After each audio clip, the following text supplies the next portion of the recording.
You're welcome back. Now, Chairman of the Eastern Regional Football Association, Linford Boadu, is anticipating a massive transformation under his stewardship. The bankroller of Division 1 League club Kotoku Royals, who serves on the GFA Executive Council, has been in office since October 2019. The Eastern region is rich in football history, having produced 8 former Premier League sides, including Okwao United, Kade Hospes, Ebuakwa Susubribi, Suhum Max Bees, and Power FC, among others.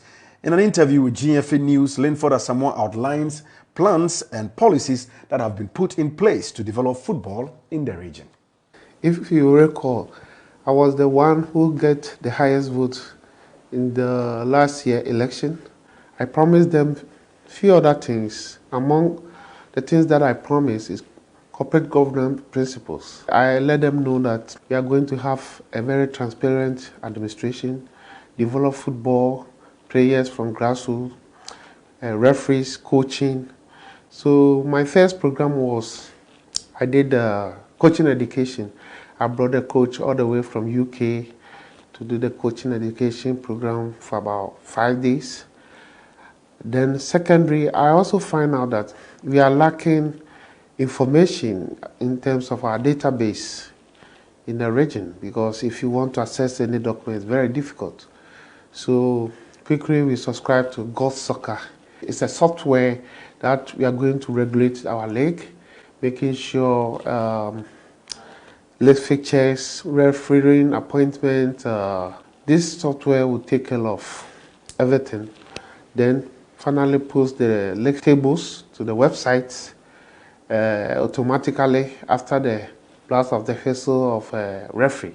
I also found out most of the clubs don't have good jerseys, and even they don't have enough to take care of the players. The GFA regulation requires every Division 2 clubs to have about 30 players, but most of the clubs do have about 15 jerseys or 16 jerseys. In that case, people change jerseys anytime they substitute for the game. And we all know problem about hepatitis B that affects people through sweat and other things. So I decided to secure a kit sponsorship for all the ERFA clubs, and with this idea I was able to get $35,000 sponsors for Eastern ERFA, which almost every club will have a branded jersey, top, shorts and hose, with a specific jersey number for each particular player.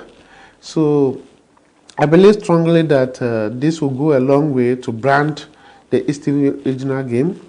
We are also in talks with one of the giant TV stations, which we have not launched it yet, so I cannot disclose, but very soon we will launch our partnership with one of the giant TV stations who will cover our league. We were not having websites, and we know that information is the key as far as football is concerned. And this time around we have our website, we have a logo representing our identity, and we are using the social media platform to educate a lot of our stakeholders. As part of my program, I decided to visit the regional minister and all the district municipal chairman and district DCs. My first visit to the regional minister, we discussed a lot about having infrastructure development in the Eastern region.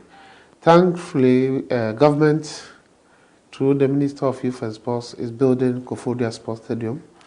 So we discussed about Nkoko, we discussed about Akemoda, and other places that football is very key there.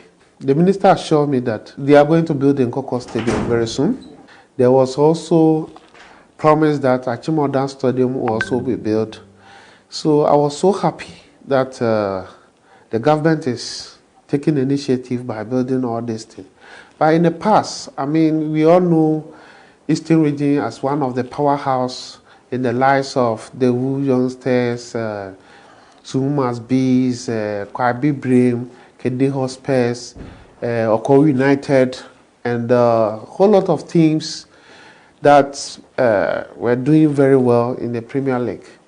I believe that with this infrastructure development, will boost the club's morale and the people and the stakeholders to really patronize in our product, which is the Division 2 League, and go all the way to promote our crowds to national leagues. I am very worried that we don't have the traditional teams in the Eastern region qualified to the highest level.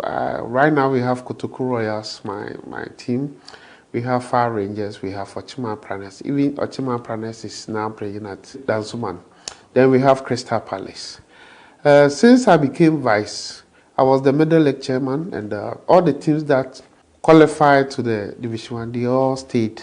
Why? Because there was transparency, fair play, and we make sure the best team qualify. We are going to continue with that job because I'm trying to talk to the chiefs and other traditional rulers to let them know that football is not for one person, it belongs to the community, and everybody has to be involved in the game. This year we started with coaching education, and I formed a technical team, and the chairman is Karim Zito. I've also contacted Right to Dream Academy, and they have given their technical director opportunity to join our technical team. We have one coach in the United States and another one in UK. They are going to form a technical team and bring what we call a comprehensive handbook. The handbook will clearly define how we train players on U12, U13, and U17. So by doing all these things, coaches will be educated through coaching education, online programs, and other things. And I believe that 2-3 years coming, we are going to have an impact to build a very strong foundation, a foundation that will go a long way to get quality players in the second division, Division 1, and Premier as well.